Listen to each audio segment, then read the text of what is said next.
I'm going to be the first speaker, so I need to share my screen. This is where the patience has to come in, everybody.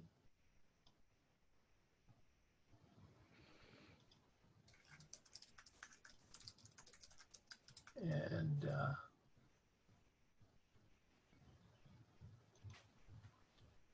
hopefully everybody can see that.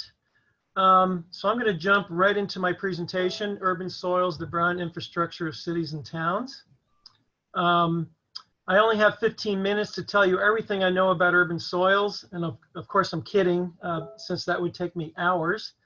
But as an alternative, I decided to come up with 5 or so what I've learned about urban soils over my 30-year career. And I'm going to go through this, give you a preview of what that is, and then jump into a little bit more detail in the rest of the time I have.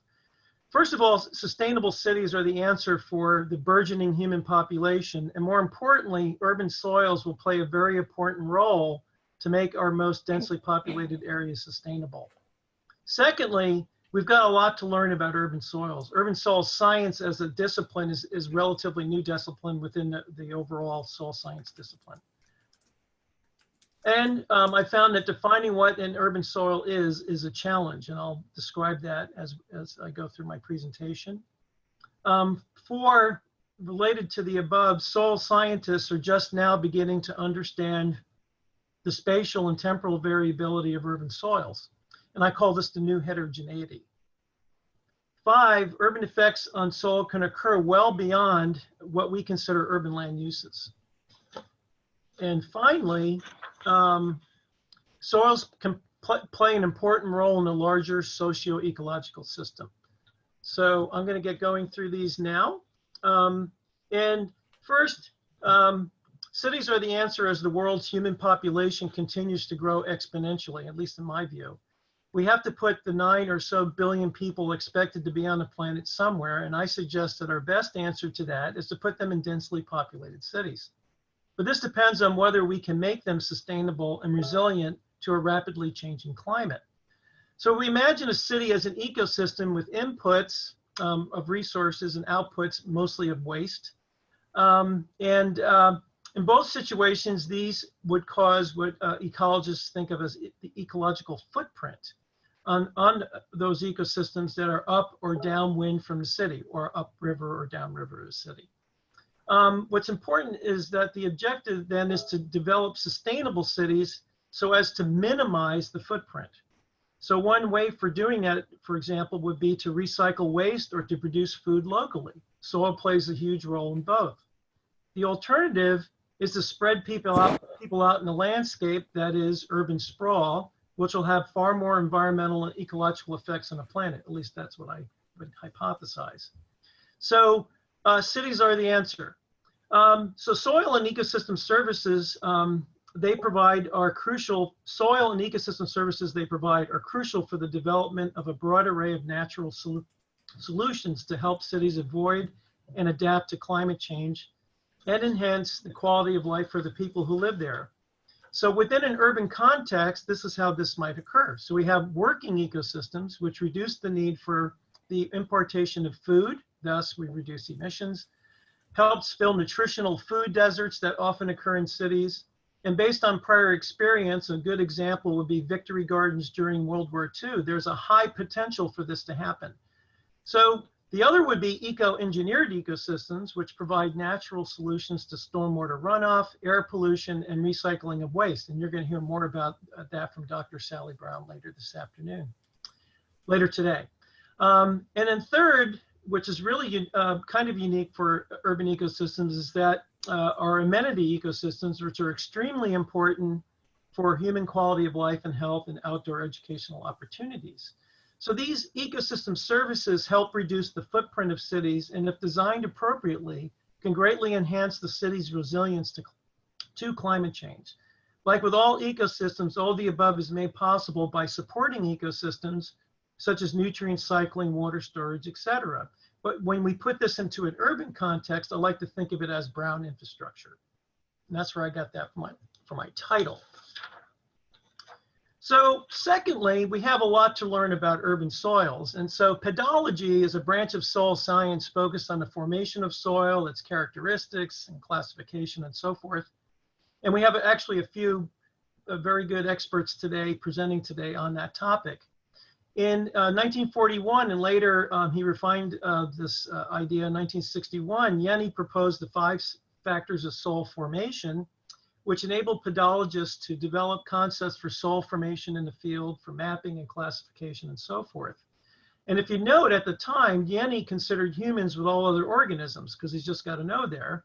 And it wasn't until the 1990s that a 6th factor, the A for anthropogenic, was suggested due to the scale of human modifications to soil formation, big effects in relatively a short period of time. Thus, in pedology, humans as a factor in soil formation is a relatively new idea. Similar, very similar, by the way, in ecology. So with the ushering in of a new paradigm in pedology, soil scientists began to investigate soils in highly impacted ecosystems, such as urban areas, rather late in the scheme of things. And so we can see a bar graph here showing a number of scientific publications with titles or keywords containing urban and soil. And thanks to Dr. Chen for providing this information. Then we see in 1964, as far as we can tell, urban soil was for the first time used as a term in the literature. And I'm not going to try to pronounce that person's name. It's a Russian scientist in 1963, actually, or 64, that's a typo. When I began my career studying urban soils in the early 80s, working on my master's degree research, there was only a handful of scientists working on urban soils. And by the time I graduated in '92, publications on urban soils began to pick up. And I'm not suggesting there's a relationship there. But by the time Dr. Chen finished her dissertation work on urban soils, more recently, the number of publications has exponentially been on the rise, and thus we continue to be on a steep learning curve. So we have a lot more to learn, which in my view makes the study of urban soils very exciting. This compared, so about 1,500 publications compared to 42,000 for the overall field of soil science. So we still got a ways to go. Third, is there such a thing as a typical urban soil? This is what most people think of when they think of an urban soil, which was the focus of most urban soil research in the early years. And so we can think of disturbed and transported materials. We can think of soils of low fertility and contaminated. We can think of intensively used soils, highly managed soils, but generally people think of urban soils that they don't think they're very productive. But let's look at the data and see if that is true. So this is old stuff, but old stuff being old research that I was affiliated with, but it helps to tell a story. And as it turns out, as Dr. Chen mentioned earlier, we have the opportunity to compare these data with Los Angeles. This study was conducted as part of the Baltimore Ecosystem Study, which is one of 2 urban LTER sites, long-term ecological research sites. Phoenix was the other, and I just want to mention that they've done a lot of great urban soil research in Phoenix as well. This is just one little snippet of what we did in Baltimore, where we set up 200 plots that were randomly stratified by land use and cover throughout the city. And so to address the question, is there a typical urban soil? Let's look at just a little bit of the data that we collected. And I'm showing here the mean, median, minimum, and maximum. So the minimum and maximum represents the range in measurements that we have for bulk density. BD is bulk density. That's how dense the soil is. So a more compacted soil, you get a higher number. And pH, lower pH, acidic. We see a big range here in this landscape. We also look at the median for both of these measures, and they're actually not that bad. Bulk density of a 1.4 is generally thought of as being restricted to root growth. And pH of 6.0 is actually well within the range of most plants. And if we look at calcium and phosphorus and other cations in the soil, we find that the numbers are actually quite high.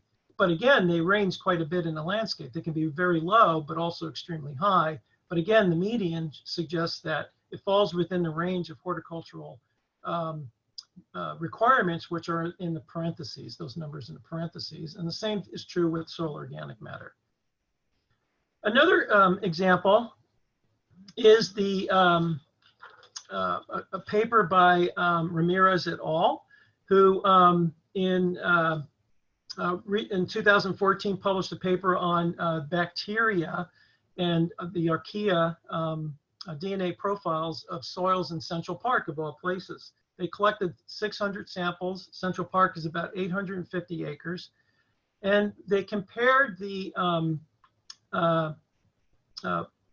phytotype richness profiles, DNA profiles of phytotype richness with a global profiles. So comparing with the rest of the world, and you find that Central Park, and on this axis over here is phytotype richness, which is a measure of biodiversity. And these are the number of sites. So as you add more sites, the biodiversity goes up and it kind of flattens out. But the key point here is that these curves are very similar to each other. So an 850 acre site that Central Park is had a very similar profile as globally for bacteria and archaea. That's really a significant finding. And so how can this be? Well, these are data that I was involved with collecting way back in 1983 for the park. And these are frequency distributions of the soil samples that were collected in the park. But what I really want you to look at is the range here of soil pH in the park, going from as much as 3.0, as low as 3.0, all the way as high as 10.0. Again, very broad range here, but in a very small area, and bacteria are extremely sensitive to pH. So this is a possible explanation for all that diversity that they found there. So which brings us to the fourth topic. Urban landscapes represent a new heterogeneity of soil characteristics and types due to human activity in the landscape. As I previously pointed out, there's a new paradigm in pedology where humans are now considered as a separate soil-forming factor, which predominate in urban landscapes. So if we look at an urban landscape, we can see the results of the A factor on this landscape. So we have, again, these managed areas. These are golf greens, for example, or it could be people's lawns. We have transported materials, disturbances. We have remnants, which are very important in almost all urban landscapes, and we have sealed soils. And this leads to what I call the urban soil mosaic. And it becomes very so this is a very patchy environment, and how variable it is depends on your scale of observation, which I don't have time to really get into. But really what we're looking at here is a combination of native and human altered transported HAHT materials on the landscape. And HAHT is something that's used by my friends in NRCS who have been studying urban soils for a long time. We can also look vertically in soil profile and see a very similar kind of heterogeneity that's occurring, and it's a very much scope of research for lots of soil scientists that are working in the field, particularly NRCS, and you're going to hear, I think, more about this from Randy. And right now, they're trying to get a soil order approved, the anthrosoil soil order approved as a classification and soil mapping throughout the world. So it's one thing to map discrete units or patches on the landscape as is done in a soil survey, but another to quantify the spatial heterogeneity. I'm sorry. I am going too far here. So when we lay out this patchwork of conditions along a continuum that goes from a highly altered and managed to remnant native soils, as we see on this graph here, I call this the urban soil continuum, from largely managed and highly disturbed soils that have are planted landscapes and so on and so forth, to less managed, less used soils that in some cases are actual remnants, where we have naturalized plants and native parent material. And so on the right side are these AHT soils that I mentioned before, that what I consider direct effects. These are short duration physical impacts on the soil. And then there's indirect effects on the left side of the continuum, which are mainly changes in the environment. So these take a lot longer to play out in making a change in the soil, whereas the direct effects will result in almost an immediate effect on the soil. So we have this urban soil continuum, and we can think about what is the soil, the health of the soil along this continuum in these landscapes. So to give you a good, so it's one thing to map discrete soil units or patches on a landscape as is done in a soil survey, but it's another to quantify that spatial heterogeneity of various soil characteristics in the urban landscape. And so what I mean by quantifying that heterogeneity, we can develop predictive models, statistical or mechanistic, which can then be used for developing policy and driving planning decisions. You can't sample everywhere, for example. So a good example of this is surface soil lead concentrations in Baltimore, Maryland. And you'll hear more from Dr. Schwartz later today on this. And by taking thousands of surface soil measurements using X-ray fluorescence or XRF technology, she was able to develop a statistical model based on only 3 variables. And these are the 3 variables here: housing age, distance to building, and distance to road. And so that's not bad for an urban mosaic that is thought of as being extremely variable. Now, these red areas on the map are areas that are predicted to be greater than 400 parts per million, which is a critical screening level for bare soils by the EPA. And unfortunately, there's a lot of red in Baltimore.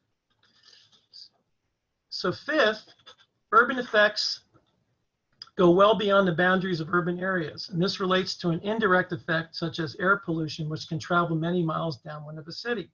So a good example is here, this study that we did in 3 different cities. We made a comparison where we went along an urban-rural gradient, and we're showing here the distance from the urban core, and these are levels of metals. On the top is lead, on the bottom is copper, and you see as you move away from the city, the levels go down, but certainly there's still contamination occurring well beyond the border of particularly New York City. And another example, these are deposition measurements of nitrogen along an urban-rural gradient. Sorry to interrupt, Rich. You have 1 minute to wrap up. Okay, almost done. And so these end deposition can have an impact on soil. And so we also find that within the urban area, there's a lot of variation there. And so that then relates to that new heterogeneity I was talking about before. So again, we can have impacts well beyond the city boundary. This is an example in Boston. And lastly, soil importance in larger social ecological system. So what we need to do here is address the intersection of soil and people. And so the close proximity of urban soils to people, about 80% of the population in the United States live in urban areas. This greatly increases the importance of health implications, ecosystem services, and provides a mesocosm for teaching chemistry, physics, and biology and ecology. You could do it right in the schoolyard as an example. And because human activities have a lot of potential impacts on soils, we really have to, how we make decisions about why are people managing soils like they do is really of great significance. And so can we go from the typical turf grass managed area to, like in Southern California, a more xeric landscape? How can we get people to do that? So with that, I end, and hopefully I did it right at 15 minutes.